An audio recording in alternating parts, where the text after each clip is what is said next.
Welcome to daily fact classes. और आज हम डिस्कस करेंगे मुगल एम्पायर के बारे में। जो मुगल एम्पायर है ये प्रीलिम्स के लिए भी और मेंस के लिए भी काफ़ी इंपॉर्टेंट रहता है।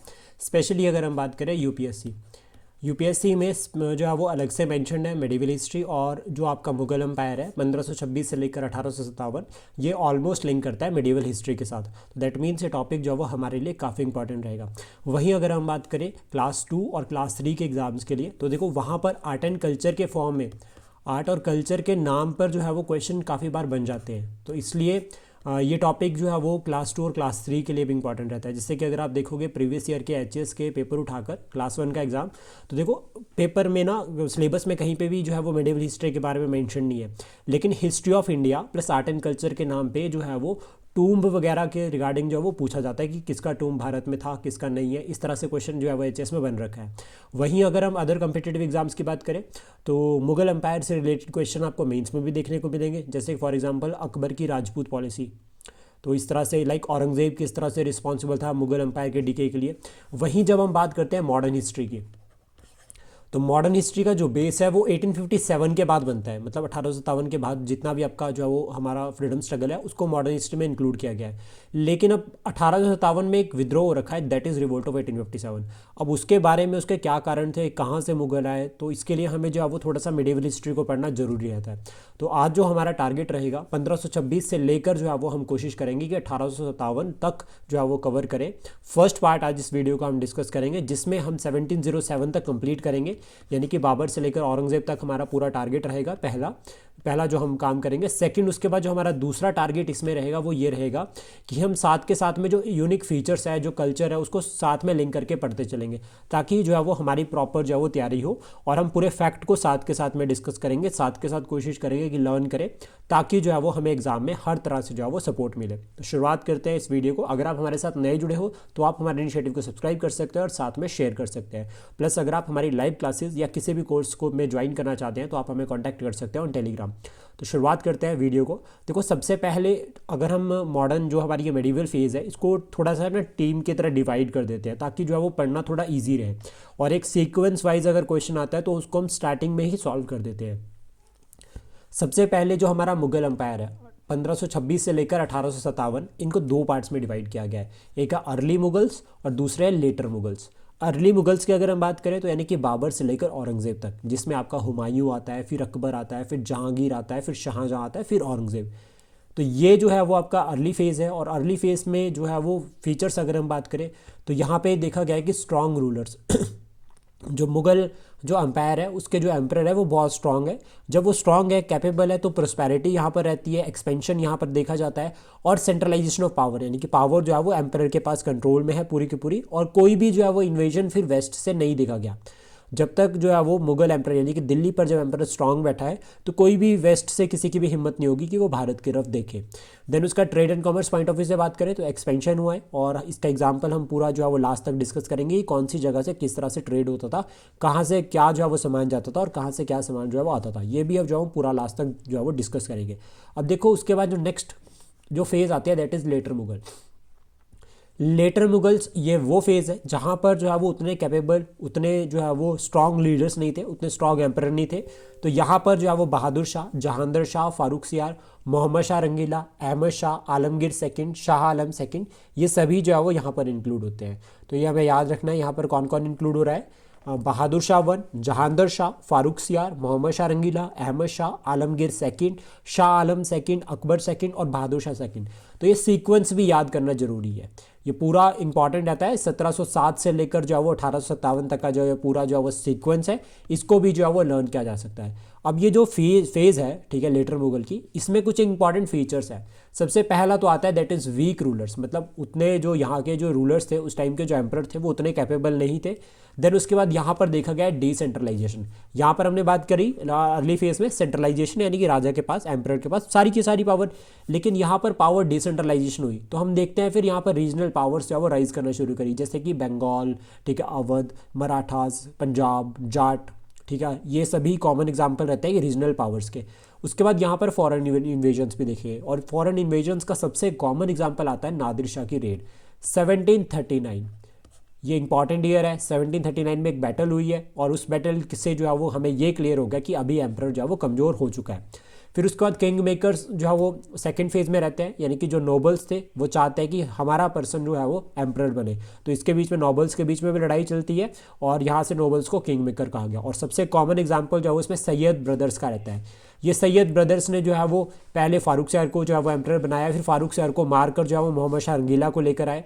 तो फिर मोहम्मद शाह रंगीला ने फारूक शहर को जो है मोहम्मद शाह रंगीला ने जो है वो आपके जो सैयद ब्रदर्स थे उनको मार दिया था निज़ामुल मुल्क की मदद से। तो क्या क्लियर होता है, देखो सैयद ब्रदर्स ने पहले एम्परर को मार दिया, फिर एम्परर ने सैयद ब्रदर्स को मार दिया, दूसरे एम्परर ने किसी और वजीर की हेल्प से। तो ये इस तरह से ट्रशल ऑफ पावर यहाँ पर चलता है। फ्रिक्वेंट वॉर्स यहाँ पर देखी गई, लड़ाइयाँ जिसमें हम बात करें तो लेटर फेज में Anglo Maratha war, Anglo Mysore war, ठीक है, फिर उसके बाद एंग्लो सिख वॉर यहाँ पर देखी गई, ठीक है, अफगान स्ट्रगल यहाँ पर देखा गया। तो ये कुछ कॉमन जो है वो एग्जाम्पल रहते हैं इस फेज़ में वॉर्स के।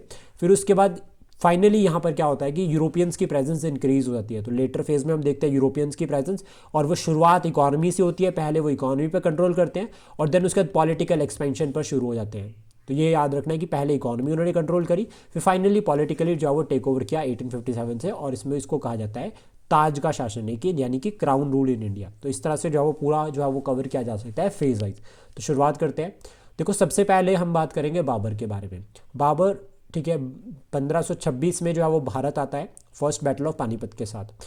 अभी उससे पहले अगर हम बात करें तो अफगानिस्तान में एक रीजन था जिसका नाम था फरगना।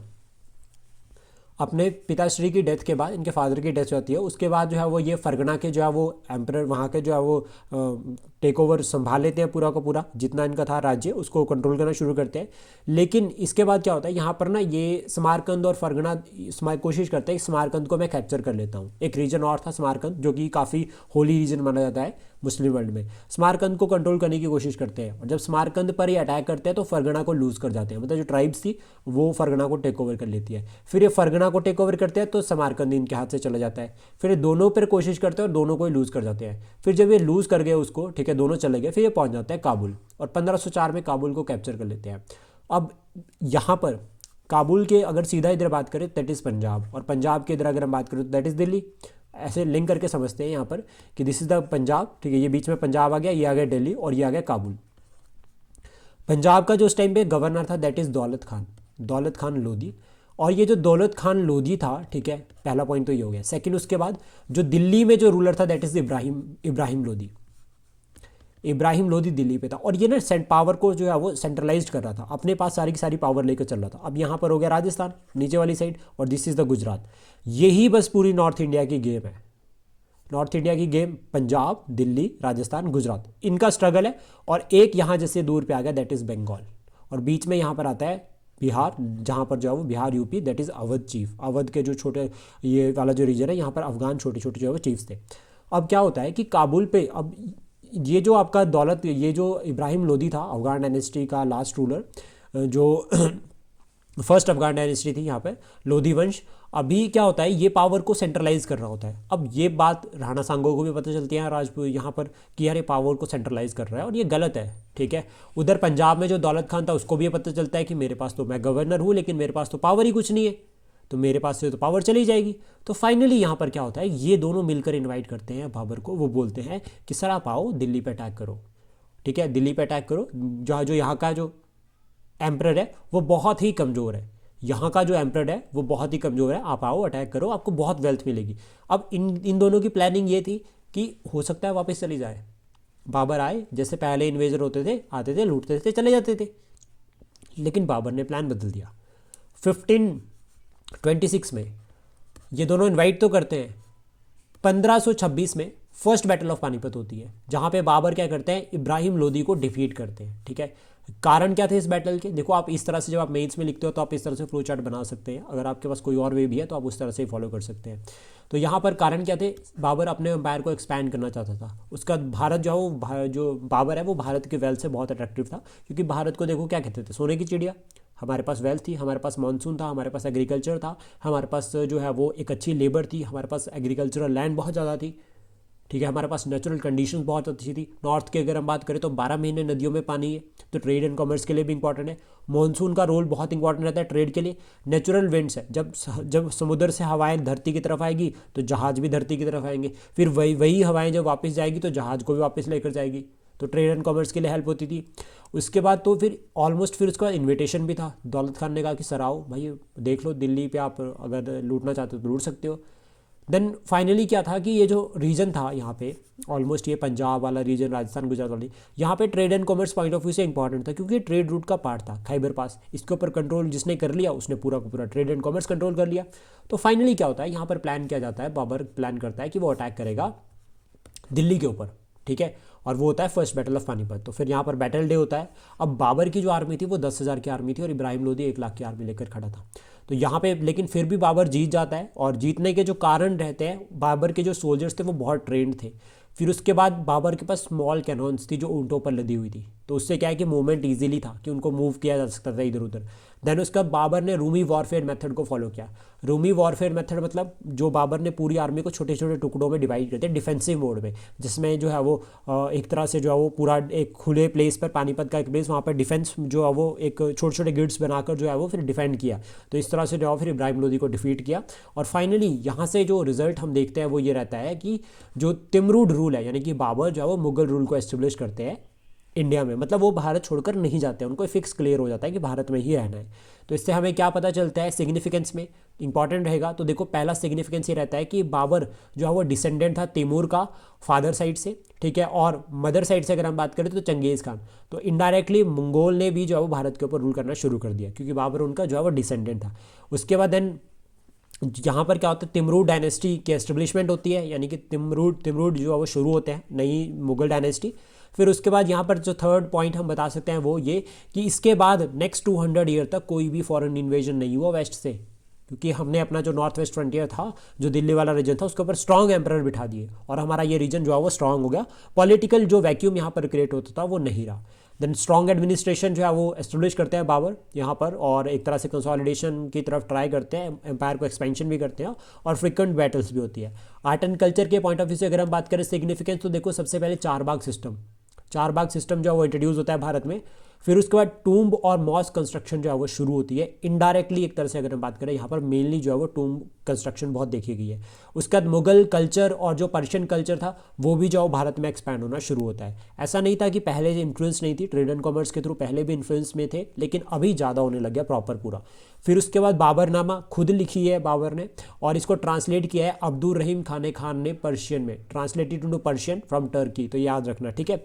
देन उसके बाद फ्रिक्वेंट बैटल्स की हम बात करें जो इंपॉर्टेंट रहती है, बाबर ने जब भारत में आया तो देखो first battle of Panipat clear, ठीक है, अभी आपको ये याद रहेगी कि इब्राहिम लोदी वर्सेस बाबर, ठीक है, पहली। और एक क्वेश्चन हम लास्ट में डिस्कस करेंगे कि पानीपत में 3 लड़ाइयाँ हो रखी है, second battle of Panipat, third battle of Panipat.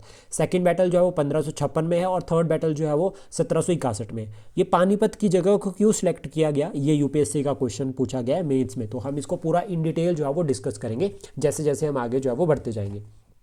तो बिल्कुल बेसिक सा ये हो गया। देन उसके बाद देखो बैटल ऑफ खानवा होती है 1527 में। अब बाबर के माइंड में ये था कि यार राणा सांगा ने मुझे कहा था कि मैं तुम्हें सपोर्ट करूंगा against Ibrahim Lodi, but support करने नहीं आया, तो दैट मीन्स धोखा दिया।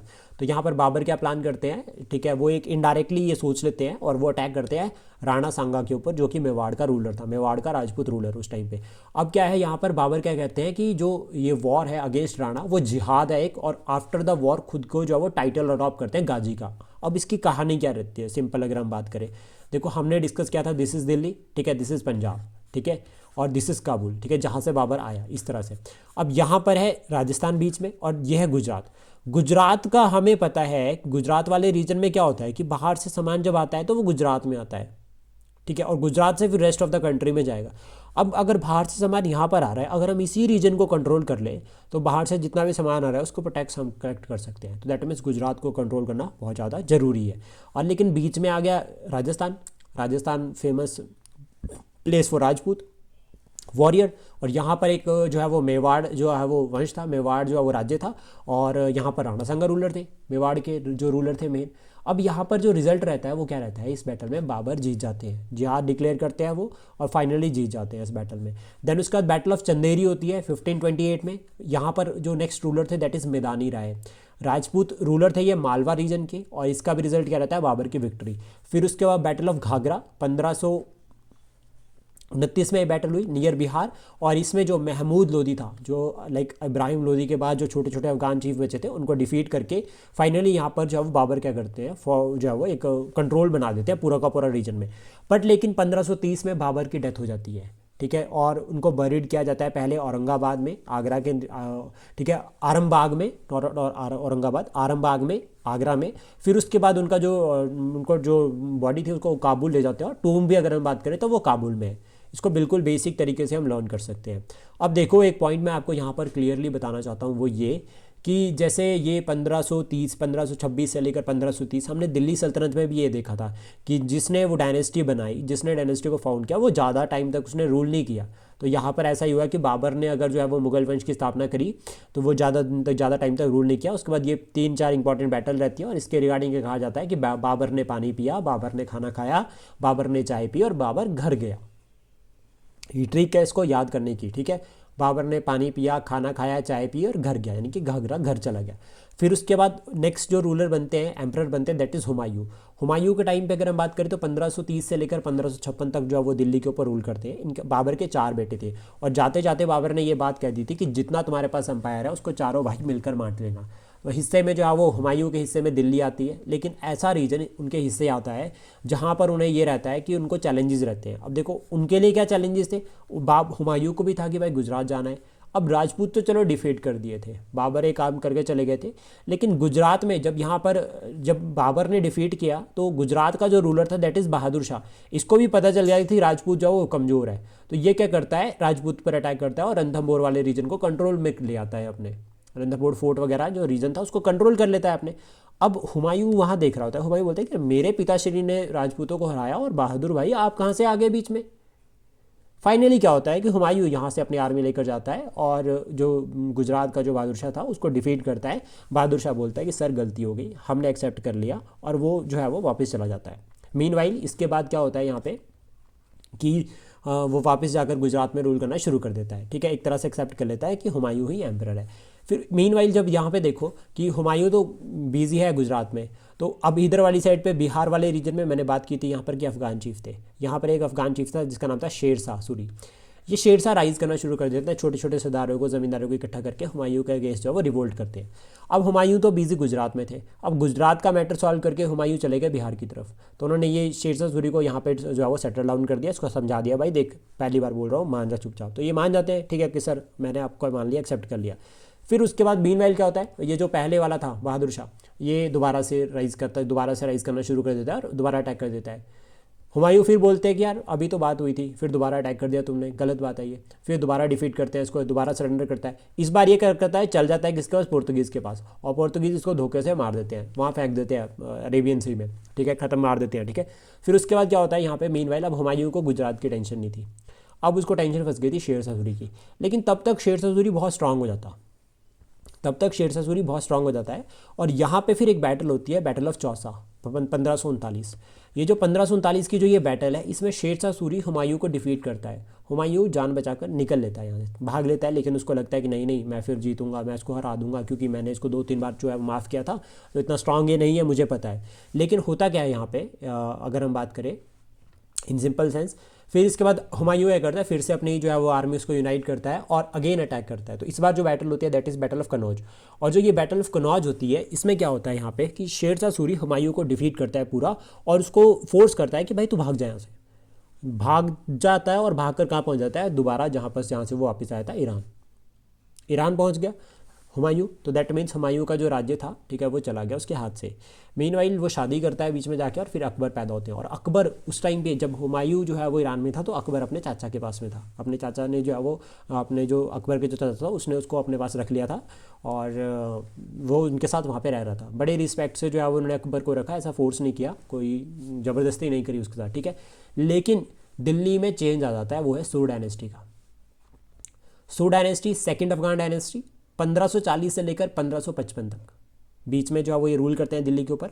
और सुर डायनेस्टी में जितने भी जो इनिशिएटिव शेर शाह सूरी ने लिए, वो जो है वो मुग़ल जो एडमिनिस्ट्रेशन है उसका पार्ट बनते हैं। इवन अकबर भी उसको फॉलो करते हैं और ब्रिटिशर्स भी उसको फॉलो करते हैं। 3 इंपॉर्टेंट रूलर्स हुए हैं यहाँ पर, शेर शाह सूरी 1540 से लेकर 45, उसके बाद आता है इस्लाम शाह, और फिर आता है सिकंदर शाह। शेरशाह सूरी बहुत ज़्यादा स्ट्रांग थे, कैपेबल थे। तो उनके टाइम पे अब क्या होता है वो हम पूरा डिटेल में डिस्कस करते हैं। तो देखो सबसे पहले हम बात करेंगे सू डायनेस्टी के बारे में। तो ये सेकंड अफगान डायनेस्टी थी। पहली जो डायनेस्टी थी दैट इज़ लोधी डायनेस्टी। पहली जो अफगान डायनेस्टी थी वो थी लोधी डायनेस्टी, और दूसरी आती है आपकी सू डायनेस्टी, यानी कि शेरशाह सूरी इसके फाउंडर थे। इनकी जो एडमिनिस्ट्रेशन थी वो सेकुलर थी। अभी कहानी मैं आपको बताता हूँ इसके रिगार्डिंग। देखो हुमायूं गुजरात क्यों जाना चाहता है, राजस्थान के थ्रू, क्योंकि ट्रेड एंड कॉमर्स हो रहा है। अब दूसरा जो सेंटर आता है दैट इज़ बंगाल। अब बंगाल जाना है तो बीच में आता है बिहार और यूपी बिहार का जो रीजन है इसको भी कंट्रोल करके रखना पड़ेगा, और इसको कंट्रोल नहीं किया तो बंगाल हाथ से निकल जाएगा। और बंगाल से एक्सपोर्ट होता है राइस और सिल्क का। अब इंपोर्ट और एक्सपोर्ट के दोनों रीजन पे कंट्रोल होना बहुत ज़रूरी है, ठीक है। अगर नहीं होगा तो फिर ट्रेड एंड कॉमर्स में दिक्कत आएगी, हमें पैसा देना पड़ेगा और ऊपर से टैक्स भी पे करने पड़ेंगे, और टैक्स कलेक्ट भी नहीं होंगे हमारे पास। जो ट्रेड वाला टैक्स होता है वो भी हमारे पास नहीं आएगा। तो फाइनली यहाँ पर क्या होता है, क्या प्लान करते हैं कि शेरशाह सूरी ये बंगाल को जीत के जो है वो दिल्ली में शामिल कर देते हैं, क्योंकि इनको तो पता था, ये तो ऑलरेडी यहाँ पर बिहार यूपी बिहार वाले रीजन में थे, इनको पता था कि बंगाल को कैसे कब्जा करना है बंगाल पे। तो वे फाइनली क्या करते हैं, बंगाल को टेक ओवर करके जो है वो दिल्ली में शामिल कर देते हैं। ये इनका प्लस पॉइंट था। फिर उसके बाद इनकी जो एडमिनिस्ट्रेशन थी वो सेकुलर थी। इन्होंने हिंदूज़ को भी अपॉइंट किया, ठीक है, और इन्होंने जो है वो मुस्लिम्स को भी अपॉइंट किया, यानी कि अफगान को भी अपॉइंट किया और हिंदूज़ को भी अपॉइंट किया। देन उसके बाद बंगाल को पूरा कंट्रोल कर दिया, और गुजरात को भी जो उन्होंने कंट्रोल कर लिया था पूरा। तो दोनों रीजन से इन्होंने कंट्रोल करके रख लिए। उसके बाद इन्होंने इक्ता सिस्टम, जो दिल्ली सल्तनत के टाइम पे इक्ता सिस्टम था, उसको रिवाइव किया। और एक तरह से यहाँ पर कहा जाता है कि पहली जो डिमोनेटाइजेशन थी भारत में अगर हम बात करें तो वो जो है वो शेरशाह सूरी ने की थी। इन्होंने इंट्रोड्यूस किया था सिल्वर रुपया, और जिसमें 1 रुपये की जो वैल्यू थी वो 64 दाम थी। तो डीमोनेटाइजेशन का जो पहला कंसेप्ट आता है वो जो है वो आपका जो है वो सू डायनेस्टी के टाइम पे आता है। हम इसको लिख भी सकते हैं अपने आंसर में, जब भी हमें डीमोनेटाइजेशन के रिगार्डिंग आता है तो हम बता सकते हैं कि डीमोनेटाइजेशन का जो फिनोमेनन है हमारे लिए नया नहीं है। मेडिवल हिस्ट्री में जो है वो हमारे शेरशाह सूरी थे, उन्होंने भी जो है वो कहीं ना कहीं जो है वो आपका जो है वो डिमोनेटाइजेशन करी थी। देन उसके बाद इन्होंने इंफ्रास्ट्रक्चर की तरफ बहुत फोकस किया, और इंफ्रास्ट्रक्चर में अगर हम बात करें तो देखो रोड्स इन्होंने बनाए, कनाल्स इन्होंने बनाई, नेटवर्क जो कनाल नेटवर्क था उसको स्ट्रॉन्ग किया। अब रोड बनाने का मतलब क्या रहता है, रोड बनाने का रहता है कि इंफ्रास्ट्रक्चर पक्का होगा तो ट्रेड एंड कॉमर्स जो है वो अच्छा रहेगा। तो यानी कि यहाँ पर एक छोटा एग्जाम्पल आता है that is grand trunk road, ठीक है, जो कनेक्ट कर रहा है खैबर पास से पूरा का पूरा जो आपका उत्तरायण जो एंशिएंट ट्रेड रूट था उसको कनेक्ट कर रहा है ये, और उसको शेरशाह सूरी रोड भी कहा जाता है। देन उसके बाद इन्होंने कनाल्स बनाई। अब कनाल्स बनाने का कारण क्या था भाई, हिमालय की जो नदी है उसमें 12 महीने पानी रह रहा है, लेकिन उस पानी का क्या फ़ायदा जब वो पानी सीधा समुद्र में चला जाएगा तो वो किसी काम का नहीं रहेगा। अब समुद्र से तो पानी वापस नहीं ला सकते, नदियों का पानी रोक सकते हैं या डाइवर्ट कर सकते हैं। तो डाइवर्ट करेंगे अगर तो कनाल बनाएंगे, और वो जब कनाल बनी तो उससे जो है वो एग्रीकल्चर को हेल्प मिली, तो एग्रीकल्चर एक्सपेंशन हुआ। देन उसके बाद इन्होंने लैंड मेजरमेंट के रिगार्डिंग रिफॉर्म्स किए, जिसको कहा जाता है गज सिकंदरी, यस ठीक है, या फिर सिकंदरी गज लैंड मेजरमेंट। 32 पॉइंट जो है वो एक गज को दिए गए यहाँ पर, और पत्ता और कबूलियत भी साथ में इशू की गई। पत्ता मतलब ठीक है अमाउंट जितना जो है वो पीजेंट को पे करना पड़ेगा, और कबूलियत मतलब डीड ऑफ एग्रीमेंट कि एक तरह से एग्रीमेंट रहेगा, इसको कोई भी ब्रेक नहीं करेगा। फिर उसके बाद यहाँ पर जो चेहरा और दाग सिस्टम था उसको भी रिवाइव किया। चेहरा मतलब आइडेंटिटी कार्ड और दाग मतलब ब्रांडिंग, तो ये दोनों सिस्टम को जो है यहाँ पर रिवाइव किया। इक्ता सिस्टम को भी इन्होंने रिवाइव किया, लेकिन यहाँ पर इक्ता को हेरिडेटरी बना दिया था। देन उसके बाद इन्होंने नंबर ऑफ सराइज बिल्ड करी थी, रेस्ट हाउसेस बिल्ड किए थे, और इन रेस्ट हाउसेस का जो काम था वो जो प्रधान वगैरह होते थे उनको दे दिया था, मतलब जो विलेज के प्रधान थे उनको कह दिया था कि आप इसका जो ध्यान रखोगे, पूरा का पूरा लॉ एंड ऑर्डर आप यहाँ पर मेंटेन करके रखोगे। तो इस तरह से हम देखते हैं कि पूरी प्रोस्पेरिटी रहती है, कोई भी जो वो लूटमार नहीं करेगा। जो व्यापारी लोग थे उनको बहुत यहाँ पर जो है वो सपोर्ट सरकार ने प्रोवाइड करी, प्लस साथ में ज़मींदार थे उनको भी सपोर्ट किया। देन उसके बाद एक पॉइंट आता है कि मलिक मोहम्मद जैशी, जिसने जो पद्मावत लिखा था, वो जो काम है पूरा का पूरा पद्मावत का, वो इनके टाइम पे हुआ। यानी कि मलिक मोहम्मद जैशी किसके टाइम पे रखा है, सू डायनेस्टी के टाइम पे रखा है। उसके बाद फेमस हिस्टोरियन अगर हम बात करें अब्बास खान सरवानी, ठीक है, इन्होंने तारीख जो है वो शेरशाही लिखी है, और इसमें जो है वो सारा का सारा मेंशन्ड है सू डायनेस्टी के बारे में। अब देखो अगर कोई जो है वो हिस्ट्री ऑप्शनल वाला जो है वो पढ़ रहा है तो उनको कैसे लिखना होता है रेफरेंस में, तो जो ये आपका तारीख शेरशाही है ना, जब आप सू डायनेस्टी के बारे में लिख रहे हो तो आप अब्बास खान के बारे में बताओ, अब्बास खान सरवानी के बारे में बताओ, उसके बारे में लिखो कि उसने तारीख शेरशाही में बताया है कि ग्रैंड ट्रंक रोड बना था। इस तरह से लिंक करके आप लिख सकते हैं। फिर उसके बाद फोर्ट्स की अगर हम बात करें तो इन्होंने बिल्ड किया था ओल्ड फोर्ट, ठीक है, रोहतस फोर्ट जो कि यूनेस्को वर्ल्ड हेरिटेज साइट है पाकिस्तान में, और भीरा फोर्ट, भीरा सिटी भी है ये, भीरा सिटी कहाँ पर है, पाकिस्तान में, ये जो है वो शेरशाह सूरी ने बनाई। देन उसके बाद हुमायूं, अभी क्या है शेरशाह सूरी तो स्ट्रांग है तो हुमायूं हिम्मत नहीं कर सकता अटैक करने की दिल्ली के ऊपर अगेन, लेकिन जब पता चलता है कि इस्लाम शाह भी मर गया, ठीक है, शेर शाह भी मर गया, फिर उसके बाद क्या होता है उनको पता चलता है हुमायूं को, भाई दिल्ली पे सिकंदर शाह है, वो उतना कैपेबल नहीं है, तो फाइनली 1555 में दिल्ली पे अटैक करते हैं अफगान जो ईरान के जो उस टाइम के मुगल थे उनकी हेल्प से, और दोबारा से जो है वो रीगेन कर लेते हैं अपने रीजन को, बट लेकिन रीगेन करने का फ़ायदा नहीं होता है। 1526 में उनकी जो 1556 में उनकी अगेन जो है वो डेथ हो जाती है। अब जिस टाइम उनकी डेथ होती है, ठीक है, एक कहानी हम यहाँ से लिंक करके पढ़ेंगे, जिस टाइम पे उनकी डेथ होती है उस टाइम पे अकबर जो है वो अफगान से लड़ रहा था, मतलब दिल्ली में नहीं था, तो दिल्ली को सीज़ कर लेते हैं हेमचंद्र कौन थे, बंगाल का जो रूलर था, ठीक है, बंगाल का जो रूलर था वो क्या करते हैं दिल्ली को सीज कर लेते हैं। अब देखो आदिल शाह जो है वो बंगाल का रूलर था, ठीक है, आदिल शाह ऑफ बंगाल उनका वजीर था हेमू, जिसने अपने आप को टाइटल दिया था विक्रमादित्य का। कोई भी बैटल ये अभी तक नहीं हारे थे, हाथी के ऊपर बैठे हुए थे और लड़ाई लड़ रहे थे। तो अब जैसे ही अकबर को पता चलता है कि अच्छा यार हे दिल्ली पे तो अटैक हो गया और मैं तो हूँ, तो फिर वहाँ से क्या होता है कि अकबर की फोर्सेस किसको लेके जाती है, बैरम खान क्या करते हैं अकबर की फोर्सेस को लेके जाते हैं। Bairam Khan one of the greatest noble of the Mughal empire, जो कि अकबर के गार्डियन भी थे, और वो क्या करते हैं इस आर्मी में लीड करते हैं। और फाइनली क्या होता है कि ऑलमोस्ट ना ये बैटल जो है वो हेमचंद्र जीतने वाले थे, लेकिन कहीं से आकर उनकी जो है वो आंख में तीर लग जाता है और उसकी वजह से वो हाथी से गिर जाते हैं और फाइनली उनकी जो है वो डेथ हो जाती है, उनको जो है वो बैरम खान मार देता है। और इससे क्या होता है कि जो आर्मी थी दूसरी अपोजिट साइड वाली जो आर्मी थी वो डिफीट होती है और फाइनली जो है वो अकबर जीत जाते हैं। और इस पूरी की पूरी फेज़ को जो है वो सेकेंड बैटल ऑफ पानीपत कहा गया है 1556। तो ये जो है वो बैटल होगी, बैटल की कहानी होगी पानीपत। अब देखो अकबर को जो है वो ग्रेटेस्ट मोनार्क कहा गया है, one of the greatest monarch कहा गया है। क्यों? क्योंकि इन्होंने इनकी जो एडमिनिस्ट्रेशन थी वो सेकुलर इन नेचर थी, मतलब सभी धर्मों को रिस्पेक्ट दी, ऐसा नहीं किया, टेंपल भी इन्होंने बनाए, टेंपल तोड़े नहीं है, ठीक है। इन्होंने देखा कि भारत का कल्चर बहुत रिच है, इन्होंने कहा कि भारत हमारा है, ऐसा कंसेप्ट जो है वो अकबर लेकर आए। तो जब ऐसा कंसेप्ट लेकर आए तो डेफिनेटली इनको ग्रेट कहा जाता है। देन उसके बाद कल्चरल रिचनेस यहाँ पर प्रमोट हो रखी है, प्रोस्पेरिटी सोसाइटी में देखी गई, टैक्सेस प्रॉपर ट्रांसपेरेंट तरीके से लग रहे थे। उसके बाद क्या है कि एक पॉइंट है कि इन्होंने रूल पूरे भारत पर किया है, रूल पूरे भारत पर किया है, ठीक है, ये तो इंपॉर्टेंट हो गया। देन उसके बाद अकबर के रिगार्डिंग जो एक पॉइंट और रहता है हमें जो याद रखना है वो ये कि ऑलमोस्ट जब हुमायूं जब वहाँ वापस ईरान जाते हैं तो अकबर उस टाइम पे यंग थे और उनको कैप्चर कौन कर लेता है, कमरान। मैंने बताया था ना अकबर का चाचा उनको पकड़ लेता है कमरान, बट लेकिन बहुत अच्छे से ट्रीट करता है और जब हुमायूं वापस आते हैं तो फाइनली टेक ओवर करता है। और जब हुमायूं उस टाइम पे दिल्ली थे, जब दिल्ली में थे तो अकबर की जब डेथ हुई तो उस टाइम पे पंजाब में थे और अफगान के साथ जो है वो बैटल जो है वो लड़ाइयाँ लड़ रहे थे। At the age of 13 Bairam Khan की सपोर्ट से जो है वो बैरम खान गाइड करता है, बैटल ऑफ पानीपत होती है सेकेंड, तो फाइनली यहाँ पर अकबर जीत जाते हैं। फिर उसके बाद जो कहानी रहती है पूरी की पूरी, अब अकबर स्ट्रॉन्ग कैपेबल, ठीक है, Akbar strong capable, that means power जो है सारी कंट्रोल है और पूरे के पूरे इंडिया पे कंट्रोल किया। अब एक अकबर अकेला जो है वो रीजन पे कंट्रोल नहीं कर सकता, तो अकबर के पास 9 रत्न थे। वो 9 रत्न जो है वो अकबर को जो है वो प्रॉपर गाइड करते हैं, कैसे क्या करना है, हेल्प करते हैं, प्रॉपर जो है वो आइडियाज़ देते हैं और फाइनली उसकी वजह से भारत पे जो है पूरे भारत पर जो है वो अकबर रूल करते हैं। अब अकबर ने पूरे भारत पर रूल किया तो दैट मीन्स हिमाचल प्रदेश भी इसमें इंक्लूड होता है। तो हिमाचल प्रदेश में मुगल्स के इंटरफेरेंस यहाँ पर हम देखते हैं, मुगल, ठीक है, वो टैक्स कलेक्ट करने आते हैं, मुगल्स जो है वो एक्सेप्ट करते हैं। कोई राजपूत रूलर था उसको हम जब हम मुगल एचपी की हिस्ट्री पढ़ेंगे तो वहाँ पर हम कवर करेंगे किस तरह से लिंक होता है। तो यहाँ पे जो सबसे पहले और सबसे इंपॉर्टेंट आता है, दो तरह से हम इसको कवर करेंगे, ठीक है। एक पहला जो हम चैप्टर पढ़ेंगे that is chapter of empire expansion, ठीक है। चैप्टर ऑफ जो आपका सेकेंड बैटल ऑफ पानीपत के बाद ये आता है 1560 से लेकर 1576, जिसमें 2 रीजन आते हैं, एक आता है गुजरात तो दूसरा आता है बंगाल। अब अगर गुजरात को कंट्रोल करना है तो बीच में तो आपका आता है यहाँ पे राजस्थान, तो राजस्थान वाला रीजन आता है। जब राजस्थान के साथ हम बात करते हैं तो वो आता है चैप्टर ऑफ राजपूत पॉलिसी, उसको भी हम डिटेल में डिस्कस करेंगे। अब देखो क्या होता है यहाँ पे, सबसे पहले हम बात करते हैं बंगाल की तरफ या फिर अगर हम बात करते हैं दक्कन में, तो यहाँ पे जो है वो कॉन्क्वेस्ट ऑफ गोंडवाना रीजन का आता है। अब यहाँ जो गोंडवाना रीजन था इसकी जो क्वीन थी उसका नाम था दुर्गावती, ठीक है, वो उनका बेटा माइनर था, उसके नाम पर जो वो रूल कर रही थी, ठीक है। और ये विडो थी किसकी, दलपत शाह की।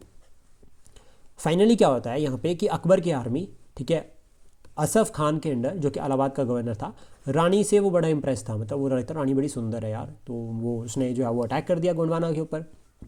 रानी बैटल तो हार जाती है लेकिन खुद को जो है वो खुद ही मार देती है, स्टैब्ड हरसेल्फ टू डेथ, ठीक है, ये रानी इंपॉर्टेंट थी, रानी का नाम याद रखना है दुर्गावती।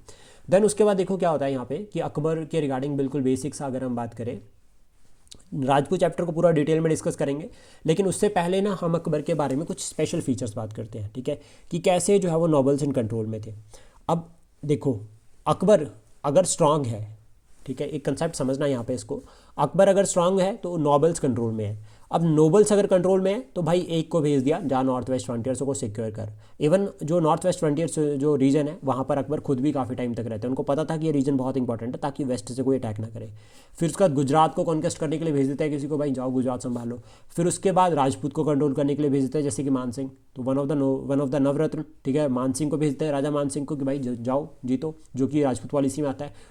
डक्कन कैंपेन करते हैं जिसमें आपका जो है वो ये गोंडवाना रीजन दुर्गावती वाला एक चैप्टर बनता है, और बिहार बंगाल को भी कंट्रोल करके रखते हैं, प्लस साथ में हिमालयन रीजन को भी कंट्रोल में करते हैं, और इसमें आपका कश्मीर वाला रीजन हो गया ये सभी, और लोअर शिवालिक रीजन इसको पूरा कंट्रोल में करके रखते हैं। तो जब लोअर शिवालिक रीजन की बात करते हैं तो वो हिमाचल से लिंक हो जाता है। नूरपुर वाला रीजन हो गया, ठीक है, कांगड़ा वाला रीजन हो गया, कांगड़ा फोर्ट हो गया, ये सभी इसमें इंक्लूड होता है। अब देखो बिल्कुल बेसिक से हम यहाँ पर बात करेंगे और बिल्कुल इन डेप्थ में जाकर पढ़ेंगे। देखो सबसे पहले आता है बैटल ऑफ हल्दीघाटी 1576। अब पता है गुजरात में जाना है, बीच में आ गया महाराणा प्रताप जी यानी कि मेवाड़।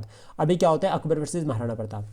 अब अकबर जो है वो बिरबल से पूछते हैं सबसे पहले कि यार बिरबल ये राजपूत है बीच में यार, गुजरात तो जाना है लेकिन कैसे सॉल्व करें, लड़ना ज़रूरी है इनसे। तो बिरबल बोलता है कि नहीं सर लड़ना ज़रूरी नहीं है, इनको रिस्पेक्ट चाहिए। पहला पॉइंट हो गया कि आप ठीक है, मतलब राजपूत एक राजपूत की रिस्पेक्ट करता है, तो अकबर ने कहा कि ठीक है हम भी इनकी रिस्पेक्ट करेंगे। अगर अच्छे वॉरियर हैं, अच्छा अपने देश के लिए सब लड़ते हैं, अपने देश के लिए सब प्रेम करते हैं, तो ये भी करते हैं नो डाउट, वॉरियर है, तो मान सिंह के साथ दोस्ती कर ली। फिर उसके बाद महाराणा प्रताप जी को भी ऐसे ऑफर किया, पर महाराणा प्रताप ने कहा कि नहीं भाई मेरा मेवाड़, ऐसा नहीं चलेगा। अगर मान सिंह और महाराणा प्रताप की भी आपस में नहीं बनती थी, ठीक है, इन दोनों के बीच में थोड़े बहुत क्लैशेस देखे जाते थे।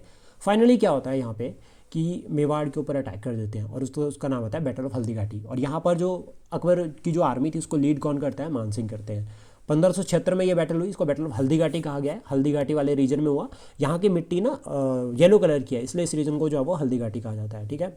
अभी क्या होता है अकबर जीत तो जाते हैं बट लेकिन महाराणा प्रताप को पकड़ नहीं पाते, fail to capture Maharana Pratap, ठीक है। तो ये कहा जाता है कि अकबर जीते बट लेकिन पकड़ नहीं पाए। देन उसके बाद अकबर क्या करते हैं, मान सिंह को भेज देते हैं काबुल, जो दूसरा इंपॉर्टेंट रहता है। बैटल ऑफ हल्दीघाटी एक इंपॉर्टेंट बैटल रहती है। देन उसके बाद जो दूसरा आपको पॉइंट याद रखना है, देखो मतलब क्या गुजरात को कंट्रोल में कर लिया।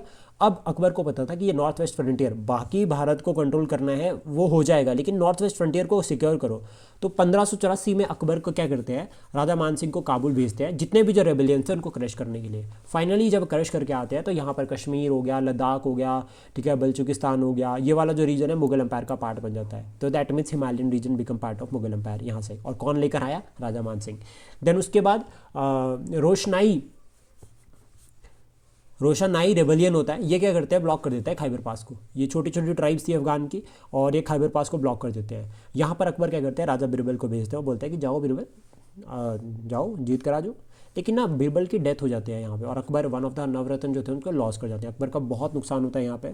फाइनली अकबर क्या करते हैं, तोदरमल को और मान सिंह दोनों को भेजते हैं कि ये जो ब्लॉकेज है इसको हटाओ। तो यहाँ पर जो रोशनाई रिबेलियन थे उसको क्रश करते हैं, पूरा को पूरा सप्रेस करते हैं, और राजा तोदरमल और मान सिंह तो ये दोनों, लेकिन यहाँ पर जो है वो पहले जो है वो राजा बिरबल को भेजा था, राजा बिरबल की डेथ हो जाती है। अब उसके बाद क्या होता है 1591 में अकबर क्या करते हैं, एक आर्मी भेजते हैं, एक एक्सपेडिशन भेजते हैं अंडर प्रिंस मुराद। कहाँ पर भेजते हैं, प्रिंस मुराद और अब्दुल रहीम खान के अंडर। कहाँ के लिए भेजते हैं, एक एक्सपेडिशन दक्कन के लिए, जिसमें 1595 में क्या होता है कि अहमदनगर को इन्वेड करते हैं। ये मुगल फोर्सेस जो है वो क्या करती है, अहमदनगर को इन्वेड करती है और डिफीट करती है किसको, चांद बीबी को। पर लेकिन चांद बीबी के साथ यहाँ पर ट्रीटी साइन कर लेते हैं, और चांद बीबी क्या करती है, बेरार जो है वो मुगल्स को सौंप देती है। अब ये क्यों ऐसा किया जाता है, क्योंकि ये गेटवे बनते हैं साउथ के लिए। साउथ के लिए जो एंट्री पॉइंट है वो ये बेरार, गोंडवाना, बीजापुर ये वाला रीजन आता है, तो उस पर कंट्रोल करना बहुत ज़रूरी था। लेकिन यहाँ पर क्या होता है कि मीनवाइल क्या देखते हैं कि जो प्रिंस मुराद थे और जो अब्दुल रहीम खान थे, इन दोनों के बीच में डिफरेंसेस आ जाते हैं। मतलब ये दोनों आपस में लड़ना शुरू कर देते हैं, आपस में मतभेद इनके बीच में हो जाता है। इसका फ़ायदा कौन उठाता है, चांद बीबी इसका फ़ायदा उठाती है, और विद द हेल्प ऑफ, ठीक है, आदिल शाह की हेल्प से क्या करते हैं, ये बेरार को दोबारा टेक ओवर कर लेते हैं। यानी कि जो उस टाइम पे जो सीड किया था ट्रीटी के थ्रू वो वापस जो है वो आ जाता है। बट लेकिन यहाँ पर क्या होता है, प्रिंस मुराद की डेथ हो जाती है 1598 में। लेकिन प्रिंस मुराद की डेथ हो जाती है 1598, बट लेकिन क्या होता है कि जो पूरा का पूरा रीजन था उसको अगेन जो है वो कंट्रोल में ले आते हैं।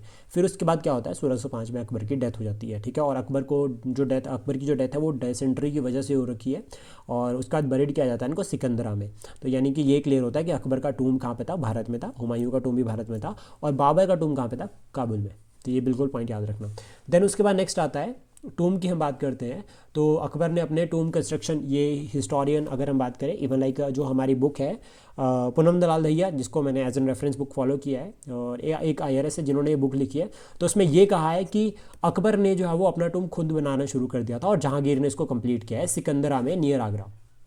तो ये की पॉइंट आप याद कर सकते हैं। अब हमारे लिए ये तो पूरी की पूरी कहानी हो गई कि कौन कौन से इंपॉर्टेंट इवेंट आए, और भी बहुत सारी बैटल्स है बीच में, लेकिन वो हमें याद करनी जरूरी नहीं है क्योंकि हमें PhD नहीं करनी है। देन उसके बाद देखो अकबर की लीगेसी की अगर हम बात करें, जो लीगेसी रहती है अकबर की, तो पहला पॉइंट तो ये आता है कि अकबर क्या करते हैं, इंडिजिनियस आर्ट एंड कल्चर को प्रमोट करते हैं, जिसमें सैंडस्टोन का यूज़ करना शुरू करते हैं इंडिजिनियस लेवल पर, और इंडिजिनियस जो आर्ट एंड कल्चर था उसको भी वहाँ पे प्रमोट करते हैं। फिर उसके बाद यहाँ पर कहा गया है कि आगरा फोर्ट जो है वो आगरा फोर्ट बनाया गया है रेड सैंडस्टोन से, तो ये भी क्लियर होता है कि रेड सैंडस्टोन का जो है वो यूज़ हो रहा है। फिर उसके बाद फतेहपुर सिकरी को बिल्ड करते हैं, बनाते हैं सिटी ऑफ विक्ट्री, और यहाँ पर जो है वो बुलंद दरवाज़ा भी बनाते हैं, और ये सभी जो है वो आगरा के पास में है। देन उसके बाद ये बिल्ड करते हैं एक टेम्पल वृंदावन, ठीक है, और ये जो है वो गोविंदा देवा का टेम्पल था ऑलमोस्ट, ये भी क्लियर होता है। इनके टाइम पे एक हिंदू पोइट था जिसका नाम था तुलसीदास, और तुलसीदास जी ने जो है वो रामचरितमानस को जो है वो ट्रांसलेट किया है संस्कृत से, हिंदी वर्जन जो है वो रामायण का जो है वो तुलसीदास जी ने लिखा। देन उसके बाद 1582 में हम बात करें, ऑलमोस्ट अकबर एक रिलीजन शुरू करते हैं अपना, जिसका नाम था दिन इलाही या तौहिंद इलाही, ठीक है। और इसका मतलब क्या था, इस रिलीजन में क्या इंक्लूड था कि जितना भी सभी रिलीजन्स में अच्छा है वो सभी जो है वो हम अपने रिलीजन में इंक्लूड करेंगे। और इसके रिगार्डिंग ये भी कहा जाता है कि अकबर का एक इबादत खाना था, जिसमें वो सभी जो रिलीजियस हेड होते थे, उनकी जो सेकुलर जो पर्सन्स होते थे, या जो बहुत जो है वो फेमस संत बाबा थे, उनके साथ वो विचार विमर्श करते थे। यानी कि जो अकबर बड़े धर्म में विश्वास करते थे और सभी धर्मों की रिस्पेक्ट करते थे। देन उसके बाद अकबर के एडमिनिस्ट्रेशन, अब अगर राज्य में सोसाइटी है, राज्य या सोसाइटी में अगर हम बात करें तो प्रॉस्पेरिटी है। जब अगर प्रॉस्पेरिटी है तो उससे एक पॉइंट क्लियर होता है वो कि जो आर्मी थी, ठीक है, या फिर जो प्रोविंशियल और सेंट्रल लेवल गवर्नमेंट थी वो बहुत स्ट्रांग थी, यानी कि सेंट्रल गवर्नमेंट भी स्ट्रांग थी, प्रोविंशियल गवर्नमेंट भी स्ट्रांग थी, और जो आर्मी थी वो भी स्ट्रांग थी। तो इसके कैसे पता चलेगा, तो अकबर के एडमिनिस्ट्रेशन के बारे में पढ़ते हैं। देखो अकबर की जो एडमिनिस्ट्रेशन थी वो सेंट्रलाइज थी, किंग जो है वो मेन था, सभी काउंसिल ऑफ मिनिस्टर को वही अपॉइंट करता था। इसमें 2 पर्सन्स के नाम आपको याद रखने हैं जो इंपॉर्टेंट रहते हैं। सबसे पहला वजीर, ठीक है, प्राइम मिनिस्टर, और सेकंड उसके बाद आता है मीर बख्शी का एक तरह से अकाउंटेंट का काम भी करता था और आर्मी हेड भी था, तो ये इंपॉर्टेंट हो गए। देन उसके बाद काजी भी थे यहाँ पे जो सपोर्ट करते थे, गाइड करते थे रिलीजियस फैक्ट्स के रिगार्डिंग। बट लेकिन उसके बाद प्रोविंशियल लेवल पर अगर हम बात करें तो देखो ये UPSC का क्वेश्चन है, ये सीक्वेंस है जो आपको याद करके रखना है। सूबा सरकार परगना विलेज, SSPV से याद कर लो, विलेज तो अपने आप याद रहेगा, ठीक है। SSP सूबा सरकार परगना और विलेज, SSPV, ठीक है। जैसे SSLV है ना, तो SSPV से हमारे को उसको याद रखना है। सूबा मतलब प्रोविंस, और जो इसको हेड करेगा दैट इज सूबेदार। सरकार की अगर हम बात करें तो दैट इज डिस्ट्रिक्ट, जिसमें फौजदार जो होगा वो लॉ एंड ऑर्डर को मेंटेन करेगा, और आलम गुजार जो है वो आपका एक तरह से क्या करेगा, रेवेन्यू, यानी कि जो लैंड रेवेन्यू है, रेवेन्यू के रिगार्डिंग मेजर्स, रेवेन्यू के रिगार्डिंग इनिशिएटिव, रेवेन्यू कलेक्शन का काम कौन करेगा, आलम गुजार। तो ये 2 पर्सन डिस्ट्रिक्ट पे थे। फिर उसका परगना का मतलब हो गया सब डिस्ट्रिक्ट, और सब डिस्ट्रिक्ट की अगर हम यहाँ पे बात करें जो हमें याद रखना है एग्जाम के लिए वो ये कि सब डिस्ट्रिक्ट में जो हेड था दैट इज शिकदर जो है वो सब डिस्ट्रिक्ट में हेड था। और विलेज लेवल पर अगर हम बात करें दैट इज मुकदम जो है वो आपका जो है वो विलेज लेवल पर हो गया। तो ये सीक्वेंस बहुत इंपॉर्टेंट रहता है, सूबा सरकार परगना विलेज, ये आ जाता है पेपर में, बहुत इंपॉर्टेंट है। देन उसके बाद रेवेन्यू सिस्टम की हम बात करें, देखो प्रॉस्पेरिटी अगर है तो दैट मीन्स रेवेन्यू कलेक्शन भी प्रॉपर तरीके से हो रहा है। तो ये कहा जाता है रेवेन्यू के रिगार्डिंग कि बंदोबस्त सिस्टम जो कि राजा तोदरमल लेकर आए थे। राजा तोदरमल जो है वो शेरशाह सूरी के टाइम पे थे, ठीक है, शेरशाह सूरी के टाइम पे शेरशाह सूरी के एडमिनिस्ट्रेशन में थे। तो जो शेरशाह सूरी ने इनिशिएटिव्स ले रखे थे तोदरमल ने वहाँ भी गाइड किया था, और उसके बाद अकबर के टाइम पे भी तोदरमल ने सपोर्ट किया। तो यहाँ पर क्या प्लान किया जाता है कि यूनिफॉर्म जो है वो लैंड मेजरमेंट होगी, मतलब सबके लिए एक जैसी लैंड मेजरमेंट लेकर आएंगे, जिसमें लैंड को क्लासीफाई किया गया पोलराज जो कि हर साल कल्टिवेट की जाती है, ठीक है, पर अति, ठीक है, या पराती जो कि आपका जो वो 1 साल मतलब 2 साल में एक बार कल्टीवेट हो रही है। छाछर जो कि 3 साल में एक बार जो है वो कल्टीवेट हो रही है, 3 या 4 साल में। बंजर जो कि 5 साल में एक आधी बार हो रही है। तो इस तरह से जो है वो लैंड को डिवाइड किया गया। फिर ये जो आपके पराती और छाछर थे, इसमें जो है वो लैंड कलेक्शन, जो रेवेन्यू कलेक्शन थी वो वेरी करती थी, लेकिन पोलराज में आपको हर साल जो है वो पे करना पड़ेगा। यहाँ पर अगर आपके पास इन दोनों रीजन में अगर आपके पास अच्छी नहीं हुई है फसल तो कंसेशन मिल जाते थे, लेकिन पोलराज में नहीं होता था ऐसा। फिर उसके बाद फिक्सेशन ऑफ रेट्स वगैरह जो प्रॉपर फिक्स थे एकदम से, और इंस्पेक्शन ऑफिसर्स भी थे कि कोई अगर कोई गलत कर रहा है तो उसको भी जो प्रॉपर यहाँ पर जो पकड़ा जाए। तो ऐसा जो है वो यहाँ पर जो है टारगेट था। तो ये बिल्कुल बेसिक है जो आपको याद रखना है। देन उसके बाद जो रेवेन्यू कलेक्शन की अगर हम बात करें तो 1/3 ऑफ द प्रोड्यूस, बाद में ये 1/5 1/2 हो जाता है कि आधे से ज़्यादा, लेकिन अभी ये कितना था 1/3 था। तो ये भी हमें जो है वो याद रखना है कि 1/3 ऑलमोस्ट हो गया, ठीक है।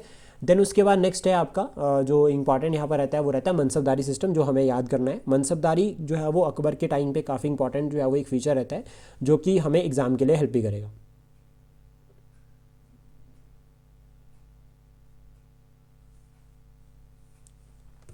देखो मनसबदारी की अगर हम बात करें तो ये kind of a salary system है। पहले पॉइंट तो याद रखना है कि मनसबदारी क्या है, काइंड ऑफ सैलरी सिस्टम। अब इसको कैसे हम पढ़ेंगे, अगर कोई मुगल एम्पर में सर्विस कर रहा है, ठीक है, तो अब उसको सैलरी देनी है। सैलरी की जगह उसको क्या किया, जागीर दे दी। उसको कहा कि ले भाई ये थोड़ी सी ज़मीन ले ले। अब ये ज़मीन जो बांटने का सिस्टम था ना, ये रैंक के थ्रू था, और वो जो रैंक को कहा जाता था, जो वो सिस्टम था ना रैंकिंग का, उसको मनसबदारी कहा गया है। सैलरी देनी थी, सैलरी के बदले ज़मीन दे दी। अब वो ज़मीन जो बांटने का सिस्टम था वो रैंक के वाइज था कि किसको कौन सी ज़मीन देनी है, उसके लिए एक रैंक होगा, और जो ये रैंक सिस्टम था इसको कहा जाता है मनसबदारी सिस्टम। आई होप ये क्लियर हुआ होगा आपको। तो मनसबदारी में सबसे लोएस्ट रैंक जो है वो 10 का था, 10 नंबर का सबसे लोएस्ट था, और सबसे हाईएस्ट जो है वो 5,000 का था, जो कि नॉबल्स को दिया जाता था। मतलब अगर कोई राजा के खास है तो उसको 5,000 रुपये, 5,000 जो है नॉबल दे दो, 5,000 का जो है रैंक दे दो। अभी उसके बाद क्या होता है, प्रिंसेस जो थे, या मान सिंह हो गया, ठीक है, ये ऐसे जो राजा के बहुत ज़्यादा खासम खास थे, उनको जो है वो 7,000 का भी जो है वो रैंक दे रखा था, 7,000 की भी मनसबदारी दे रखी थी। फिर अकबर के टाइम पे एक पॉइंट ये क्लियर होता है कि ये मनसबदारी जो है वो हेरिडेटरी नहीं थी, मतलब ट्रांसफरेबल थी। तो यानी कि जो नॉबल्स थे उनको ये डर होता था कि अगर काम अच्छे से नहीं किया, रेवेन्यू अच्छे से कलेक्ट नहीं किया, तो फाइनली क्या होगा कि हो सकता है कि भाई ये चले जाए, ये किसी और को मिल सकती है। और सारे के सारे मनसबदारी का अपॉइंट कौन करता था, एम्परर खुद अपॉइंट करते थे। और यहाँ पर रैंक भी दे रखा था साथ में, जाट और सवार का। जाट यानी कि पर्सनल रैंक होता था, और सवार मतलब कितने जो है वो कैवलरी मैन जो है वो अपने साथ रखेगा, कितने जो है वो नंबर ऑफ कैवलरी मैन जो है वो एक पर्सन जो है वो अपने साथ रख सकता है, रिक्वायर्ड टू मेंटेन। तो ये पूरा का पूरा जाट एंड सवार रैंकिंग सिस्टम के अंडर इंक्लूड होता है, मनसबदारी का पार्ट है। अभी क्या होता है अकबर के कोर्ट में, जो हमें इसके बाद याद रखना है प्री पॉइंट ऑफ व्यू से, दैट इज़ नवरत्न। अकबर के जो 9 जेम्स थे, तो देखो सबसे पहले अगर हम बात करें यहाँ पर, तो मिर्ज़ा अजीज़ कोका, ये भूल जाते हैं इसको, तो इसको सबसे पहले पढ़ लो। मिर्ज़ा अजीज़ कोका, ये कहा जाता है कि ये फोस्टर ब्रदर थे अकबर के, और ये सूबेदार थे गुजरात के। फिर उसके बाद अबुल फैज़ल, जिसने अकबरनामा लिखा है, ठीक है। अबुल फैज़ी, ठीक है, ये पर्शियन पोइट थे, जिसने जो वो लीलावती को जो वो पर्शियन में ट्रांसलेट किया था, और महाभारत का जो ट्रांसलेशन हुआ है पर्शियन में उसको भी सुपरवाइज़ किया था। उसके बाद फ़कीर अजुद्दीन चीफ एडवाइज़र थे अकबर के। Tansen, great musician, Gwalior city of music, जहाँ पर इनका बर्थ हुआ है। एक्सेप्टेड इस्लाम, इन्होंने इस्लाम को एक्सेप्ट कर दिया था, कंपोज किया है द्रुपद को, और मियाँ का टाइटल जो है वो अकबर ने दिया है तानसेन को। देन राजा बिरबल का जो पुराना नाम था वो महेश दास था। इसमें हाई कोर्ट में एक बार एक क्वेश्चन पूछ रखा है रिगार्डिंग द कि महेश दास किसका नाम था, तो राजा बिरबल का नाम था, याद रखना। और राजा का टाइटल और बिरबल का टाइटल ये दोनों अकबर ने दिया है। डेथ जो है वो खैबर पास पे हुई थी, मैंने आपको बताया था, जब वो ब्लॉक कर दिया था ट्राइब्स ने और अकबर ने भेजा था। राजा तोदरमल की अगर हम बात करें तो अकबर के फाइनेंस मिनिस्ट्री थे, और इससे पहले जो है वो शेरशाह सूरी के एडमिनिस्ट्रेशन में काम करते थे, और जितने भी रेवेन्यू मेजर्स अकबर के टाइम पे लिए गए हैं वो राजा तोदरमल ने लिए। अब राजा तोदरमल की रिस्पेक्ट जो है वो अकबर को रिस्पेक्ट देते थे, या तोदरमल की रिस्पेक्ट की जाती है, वो इसलिए की जाती है क्योंकि अकबर ने नॉबल्स के ऊपर ट्रस्ट किया, और नॉबल्स ने भी अकबर को निराश नहीं किया। क्यों? क्योंकि अकबर स्ट्रांग थे। देन उसके बाद आता है राजा मानसिंह, राजपूत वॉरियर और राजपूत रूलर, इंपॉर्टेंट है यहाँ से हमें याद रखना। और देन उसका लास्ट आता है दैट इज़ अब्दुल रहीम खान खान जो है वो जो आपके बैरम खान थे उनके बेटे थे, और इन्होंने बाबरनामा जो है वो ट्रांसलेट किया है, ठीक है। उसके पोइट भी थे ये, और बैरम खान के बेटे थे, और ये लॉर्ड कृष्णा, ये मुस्लिम थे और लेकिन भगवान कृष्ण को भी मानते थे बहुत ज़्यादा। देन उसके बाद नेक्स्ट जो मुगल एम्परर बनते हैं दैट इज़ जहांगीर, 1605 से लेकर 1628 तक। अब इनके टाइम पे अगर हम बात करें तो इनका नाम सलीम था। तो ये सलीम किसको कहा जाता है, ये भी क्वेश्चन बन सकता है पेपर में। तो जहांगीर को कहा जाता है, पहला पॉइंट हो गया। इनकी वाइफ थी नूरजहां। जहांगीर मस्त था नूरजहां के पीछे, ठीक है, और बाकी सारी की सारी जो एडमिनिस्ट्रेशन थी वो नूरजहां ने देख रखी है। ये पॉइंट जो यहाँ पर अगर जहांगीर वाली फेस बात करें तो ये हिमाचल से भी लिंक करती है और नूरजहां नूरपुर से लिंक करता है, तो इसलिए हम इसको पूरा वहाँ पर जरूर डिस्कस करेंगे। देन उसके बाद देखो यहाँ पर क्या हुआ है कि नूरजहां ने सबसे पहले तो कहा कि भाई कोई पर्दा सिस्टम नहीं, ठीक है, मैं तो दरबार अटेंड करूँगी, मैं सारी की सारी एडमिनिस्ट्रेशन देखूंगी। जहांगीर ने कहा ठीक है भाई देख ले, तेरी मर्जी। तो वो क्या करती है, एडमिनिस्ट्रेशन में आती है, दरबार अटेंड करती है। अब जब ये नूरजहां अटेंड करती है तो ये क्या करती है, अपने ससुराल वालों को भर्ती करना शुरू कर देती है एडमिनिस्ट्रेशन में। तो फिर यहाँ पर इसके जो फादर थे, इसका भाई था, वो सभी जो है वो जो प्रॉपर जो है वो नॉवेल्स थे वो सभी के सभी एडमिनिस्ट्रेशन में आ जाते हैं। अब इससे परेशान कौन होता है, जहांगीर की साइड वाले। तो जहांगीर की साइड वाले जो भी नॉवेल्स थे, जो उनके बेटे थे, वो सभी क्या करते हैं, धीरे धीरे रिवोल्ट करना शुरू करते हैं अगेंस्ट जहांगीर। जहांगीर के अगेंस्ट ही करेंगे ना, क्योंकि एम्परर तो वही है, उसने ही पावर दी नूरजहां को, तो ये यहाँ पर देखा जाता है। देन उसके बाद एक इंपॉर्टेंट पॉइंट जो आपको मैं इसमें ही बता देता हूँ, देन इसको पूरा आगे डिटेल में डिस्कस करेंगे, जो बहुत इंपॉर्टेंट रहता है। देखो एक तो मोती मस्जिद इन्होंने लाहौर में बनाई, उसका ब्रिटिश यानी कि यूरोपियन की एंट्री यहाँ पर हुई है, जिसमें सर थॉमस रॉय और कैप्टन हॉकिंग्स, सबसे पहले कैप्टन हॉकिंग्स आते हैं 1609 में परमिशन के लिए ट्रेड की, उसका सर थॉमस रॉय आता है 1615 में ट्रेड परमिशन के लिए जहांगीर के कोर्ट में। तो ये दोनों के नाम हम याद कर सकते हैं। देन उसके बाद देखो इनका जो एल्डेस्ट बेटा था जिसका नाम था खुसरो। खुसरो क्या करता है, रिवोल्ट करते हैं अगेंस्ट जहांगीर और उनको ब्लेस करते हैं कौन, सिख गुरु अर्जन देव जी। तो इससे क्या होता है कि सिख वर्सेस जो है वो मुगल शुरू हो जाता है यहाँ पे, क्योंकि उनको ऐसा लगता है कि वो रिवोल्ट किया और जो गुरु थे उन्होंने ब्लेसिंग कर रखी है। देन उसके बाद इंपॉर्टेंट आता है शाहजहाँ, खुर्रम जिनका नाम था, तो ये नाम भी याद रख सकते हैं, जो कि मुमताज़ से शादी करी थी और इस शादी से जहांगीर बड़े परेशान हुए थे और जो है फिर फाइनली जहांगीर के अगेंस्ट रिवोल्ट भी करते हैं। और लेकिन जहांगीर की डेथ होती है 1627 में। जब जहांगीर की 1627 में डेथ होती है तो शाहजहाँ क्या करते हैं, टेक ओवर कर लेते हैं एज एन एम्परर जो है वो दिल्ली के, और जो नूरजहां थी उसको भी कैद में पकड़ लेते, उसको भी पकड़ लेते हैं। अभी जहांगीर के टाइम पे आर्ट एंड कल्चर बहुत ज़्यादा फ्लोरिश हुआ है, ठीक है, प्रमोट हुआ है। तो ऐसा कहा जाता है कि पेट्राडोरा यानी कि फ्लोरल डिज़ाइन, इस तरह से फ्लोरल डिज़ाइन वॉल के ऊपर बनाए गए, जैसे कि हम टाइल्स पे आजकल डिज़ाइन देखते हैं, ठीक है, फूलों वाले, तो वो जो है वो यहाँ पर शुरू हो गए थे, ठीक है, बहुत हाई लेवल पर। देन उसके बाद इतमाद उद्दौला, ठीक है, ये जो है वो नूरजहां के फादर थे और इनका टूम्ब जो है वो नूरजहां ने बनाया था, ठीक है, ये भी इंपॉर्टेंट रहता है। देन उसका इंडिविजुअल पोर्ट्रेट जो है वो यहाँ पर शुरू हो गए थे और ये बहुत फेमस है और ये क्वेश्चन एक बार बन रखा है पेपर में कि इंडिविजुअल पोर्ट्रेट जो है वो किसके टाइम पे शुरू हुए थे, वो शुरू हुए थे जहांगीर के टाइम पे। पेंटर्स थे इनके, ठीक है, अबुल हसन, ठीक है, बिशन दास और उस्ताद मंसूर। उस्ताद मंसूर जो है वो एनिमल पेंटिंग के लिए बहुत ज़्यादा फेमस थे। तो अगर आपके पास इनकी पेंटिंग अगर आप एक आधी देख लेते हो कोई, तो आपको ये इनका नाम हमेशा याद रहेगा, उस्ताद मंसूर, ठीक है, बिशन दास और अबुल हसन। तो ये 3 इंपॉर्टेंट पेंटर्स थे जो कि आपके किसके टाइम पे हुए, जहांगीर के टाइम पे। ये क्वेश्चन भी पेपर में बनता है कि कौन सा पेंटर किसके टाइम पे था। इवन लाइक ये यूजीसी नेट वगैरह के लिए बहुत इंपॉर्टेंट रहता है अगर आप जो है वो हिस्ट्री के स्टूडेंट हो।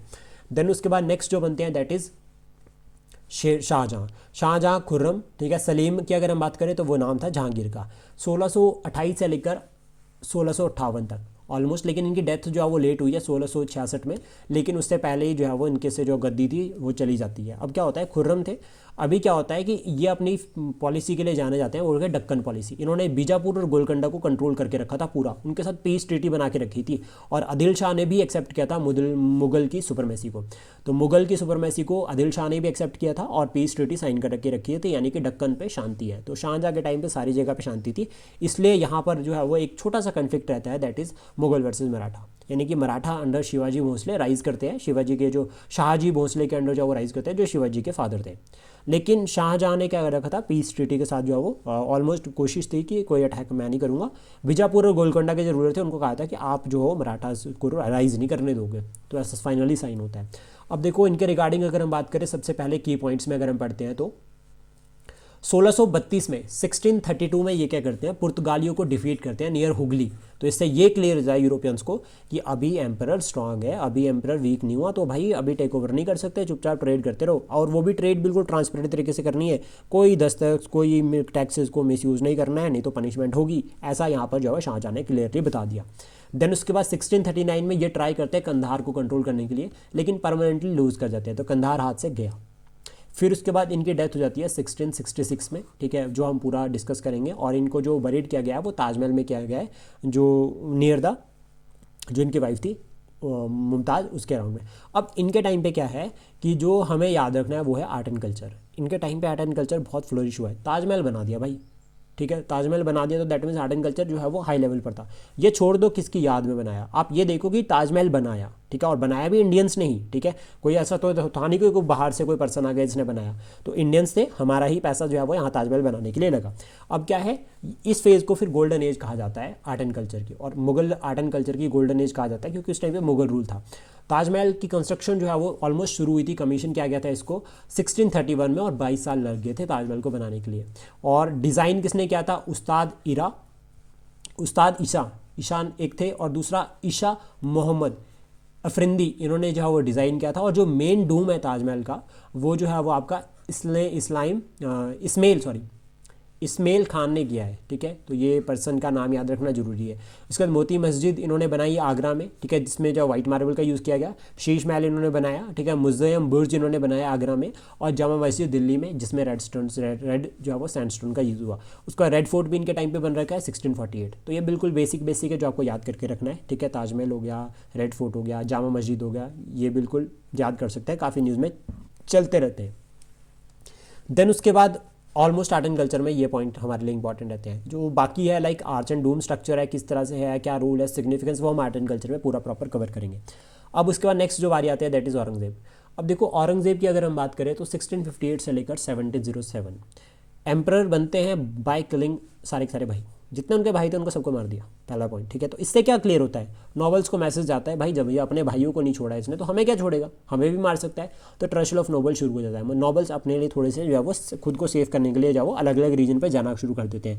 जैसे कि मुर्शिद कुली खान कहते हैं कि सर मुझे तो बंगाल भेज दो, मैं आपसे दूर ही ठीक हूँ, आपको क्या पता चले कब को बोल दे मार दो, तो वो चल जाते हैं ऑलमोस्ट बंगाल। वहीं निज़ाम बोलते हैं कि सर मैं तो दक्कन देख लूँगा, आप बस दक्कन मेरे ऊपर छोड़ दो। निज़ाम जो थे वो चल जाते हैं दक्कन में। ऑलमोस्ट क्या होता है कि सब दूर दूर रहना शुरू करते हैं औरंगज़ेब से। वो इसलिए नहीं कि वो अपना अलग से रियासत बनानी शुरू करेंगे, वो इसलिए कि पता नहीं था भाई जिसने अपने भाइयों को मार दिया वो हमें भी तो मार सकता है। तो फाइनली क्या होता है यहाँ पे कि जो औरंगज़ेब की जो फेज़ है, ठीक है, जो पूरी की पूरी ये 1658 से लेकर 1707 तक की है, इसमें सबसे पहले तो याद रखना कि इन्होंने अपने फादर को ही जो है वो कैद कर लिया था। इनको आलमगीर वन भी कहा जाता है और जिंदा पीर भी कहा गया है, ठीक है। 2 फेजेस में हम पढ़ेंगे, पहले नॉर्थ इंडिया के 25 साल पढ़ेंगे और लास्ट के 25 साल हम पढ़ेंगे डक्कन कैंपेन। तो ऑलमोस्ट ये कहा गया है कि नॉर्थ इंडिया में सबसे पहले करते हैं एक्सपेंशन, और एक्सपेंशन में चलते हैं ईस्ट इंडिया की तरफ, जिसमें ईस्टर्न इंडिया मतलब ओहम वाला रीजन असम का। तो यहाँ पे जो बंगाल का जो गवर्नर था उस टाइम पे पहले वो था मीर जुमला। 1662 में मीर जुमला को बोलते हैं, बहुत वफादार था मीर जुमला औरंगज़ेब का, उसको बोलते हैं भाई ले आ उसको असम को ले आ अपने पास। तो फाइनली क्या होता है कि उसका नुकसान बहुत हो जाता है मीर जुमला का। वो बोलता है कि सर नुकसान तो बहुत हो गया मेरा, लेकिन मैंने पीस ट्रीटी करवा ली इनके साथ, तो अब ये दोबारा हमारे ऊपर अटैक नहीं करेंगे, हम इनके ऊपर नहीं, और ये एक्सेप्ट करते हैं कि मुगल एम्परर है। बट लेकिन क्या होता है यहाँ पे 1671 में एक बैटल होती है जिसका नाम था बैटल ऑफ सराई घाट। ये बैटल जो है वो ओहम जो रूलर्स थे उनके बीच में और उनके साथ और मुगल एम्परर के बीच में हो रखी है। तो ओहम वर्सेस मुगल ये बैटल हुई, और इसमें जो मुगल की जो आर्मी थी उसको लीड किया था राजा राम सिंह ने जो है वो इसको लीड किया था। और इससे पहले याद रखना कि मीर जुमला की डेथ हो जाती है 1663 में, तो मतलब इस बैटल में मीर जुमला नहीं थे। इसका रिजल्ट क्या था, ओहम जीत जाते हैं यहाँ पर, और जो हीरो रहता है वो रहता है लचित बरफुकन, और ये काफ़ी इंपॉर्टेंट भी है, नाम भी इनका न्यूज़ में चलता है काफ़ी, ठीक है। और इवन लाइक पीएम ने ट्रिब्यूट भी जो है वो इनकी बर्थ एनिवर्सरी पे किया था, तो ये हमारे लिए जो है वो करंट पॉइंट ऑफ व्यू से भी इंपॉर्टेंट है। अब देखो जो डक्कन पॉलिसी है हमारे लिए औरंगज़ेब की, वो बहुत इंपॉर्टेंट है। और ये कहा गया है कि अगर औरंगज़ेब ने जो है वो डक्कन को डिस्ट्रॉय किया, ठीक है, डक्कन किंगडम को डिस्ट्रक्ट किया पूरा का पूरा, तो वहीं डक्कन भी औरंगज़ेब के लिए अल्सर की तरह था। तो औरंगज़ेब के डिक्लाइन के लिए, मुगल एम्पायर के डिक्लाइन के लिए डक्कन पॉलिसी भी रिस्पॉन्सिबल है, एक अल्सर की तरह। तो उसको जो है वो हमारे प्रोफेसर है सतीश चंद्रा जी, उन्होंने इसको डिवाइड किया है 4 फेजेज़ में, 1658 से लेकर 1668 तक, जिसमें जो है वो राजा जय सिंह जो है वो लीड करते हैं। गवर्नर ऑफ डक्कन थे ये, ऑलमोस्ट अटैम्प्ट करते हैं बीजापुर को कंट्रोल करने के लिए, लेकिन जो है वो नहीं कर पाते, फेल्ड हो जाते हैं इस अटैम्प्ट में, और उनकी डेथ हो जाती है 1667। पहला पॉइंट तो ये हो गया। उसके बाद जो सेकंड यहाँ पर जो पॉलिसी आती है वो आती है डक्कन पॉलिसी का जो सेकंड पार्ट आता है वो आता है 1668 से लेकर 1684। इस टाइम पे औरंगज़ेब नॉर्थ पे कंट्रोल करने के चक्कर में थे। तो यहाँ पे क्या करते हैं, मुगल अटैम्प्ट करते हैं डक्कन को सिक्योर करने के लिए अगेंस्ट शिवाजी, छत्रपति शिवाजी महाराज जी वो उस टाइम पे राइज करते हैं, यानी कि मराठा राइज करते हैं, तो उनके अगेंस्ट कोशिश करते हैं, बट लेकिन सक्सेसफुल नहीं हो पाते हैं। उसके बाद 1686 से लेकर 87 औरंगज़ेब खुद आ जाते हैं, औरंगजेब देखते हैं भाई अब किसी के बस की बात नहीं है, मुझे ही जाना पड़ेगा। तो वहाँ यहाँ पर आती है पॉलिसी ऑफ एनेक्सेशन। फिर औरंगजेब कहते हैं कि दोस्ती नहीं करनी, सीधा एनेक्स कर लो। तो यहाँ पर बीजापुर और गोलकोंडा को सीज कर लेते हैं और ये कहा जाता है डिस्ट्रक्टिव पॉलिसी। फिर उसका 1687 से लेकर 1707 औरंगजेब पूरा जो है वो दक्कन को कैप्चर कर लेते हैं। शिवाजी भी चले जाते हैं तब तक, और जो शिवाजी के बेटे थे संभाजी उनको मार देते हैं, एग्जीक्यूट कर देते हैं पकड़ कर, ठीक है। उसके बाद दक्कन के जितने भी किंगडम थे उनको भी टेक ओवर कर लेते हैं। तो यहाँ पर ये कहा जाता है कि दक्कन के किंगडम को भी डिस्ट्रक्ट किया, लेकिन दक्कन जो है वो औरंगजेब के लिए अल्सर की तरह जो है वो काम किया। फाइनली औरंगजेब की जो डेथ है वो हो जाती है 1707 में। और औरंगजेब की डेथ के बाद की फेज़ आते हैं लेटर मुगल्स। देन उसके बाद यहाँ पर जो हमें लास्ट में इंपॉर्टेंट पॉइंट्स को पढ़ना है एग्जाम के रिगार्डिंग, वो ये कि औरंगजेब के बारे में थोड़ा सा जान लेते हैं, ठीक है, क्योंकि थोड़ा सा बेसिक सा रहता है और पता होना चाहिए इसके बारे में भी। तो देखो, औरंगजेब एक ऑर्थोडॉक्स मुस्लिम था अपनी पर्सनल लाइफ में, ठीक है। उसका ये मानना था कि जो पूरा का पूरा जो हिंदुस्तान है उसको इस्लाम में कन्वर्ट कर दो, यानी कि हिंदुस्तान को क्या है एक इस्लामिक स्टेट बनाना औरंगजेब का टारगेट था, ठीक है। उसका ये आइडल जो है वो कोशिश थी, वो चाहता था कि ट्रांसफॉर्म कर दे पूरा का पूरा हिंदू मतलब इंडिया को इंटू अ इस्लामिक स्टेट। उसके लिए उसने क्या किया था, कंस्ट्रक्शन, नए टेंपल नहीं बनेंगे, इवन जो पुराने टेंपल है उनकी रिपेयर भी नहीं होगी। तो इसका ये मतलब था कि टेंपल्स डिस्ट्रॉय हो सकते हैं। फिर उसने बाद में क्या किया, टेंपल्स को तोड़ना भी शुरू कर दिया। उसने जजिया, जो कि नॉन रिलीजियस मतलब नॉन मुस्लिम टैक्स था, रिलीजियस टैक्स था, ये नॉन मुस्लिम्स के ऊपर लगाया जाता था, शुरू कर दिया।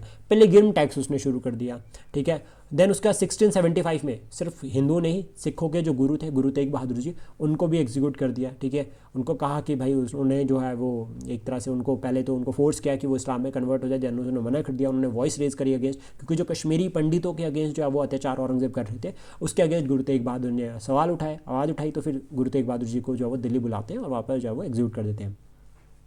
देन उसके बाद यहाँ पे इनके कन्फ्लिक्ट राजपूत रूलर्स के साथ भी थे, तो बन किसी के साथ नहीं रही थी, ये भी क्लियर रहता है। फाइनली क्या होता है कि ये कुछ कंस्ट्रक्शन भी करते हैं, ठीक है। मोती मस्जिद बनाते हैं दिल्ली में और बदशाही मॉस्क बनाते हैं लाहौर में। तो ये दो इंपॉर्टेंट कंस्ट्रक्शन इनके टाइम पे आती है। इनके टाइम पे एक फेमस जो है वो स्कॉलर पर्सनैलिटी है, दैट इज दारा शिकोह। दारा शिकोह अगर जो है वो बहादुर शाह की जगह रूलर बनती है तो शायद कुछ और जो है वो देखने को मिलता मुगल एम्पायर में, या भारत का जो है वो नक्शा कुछ और होता।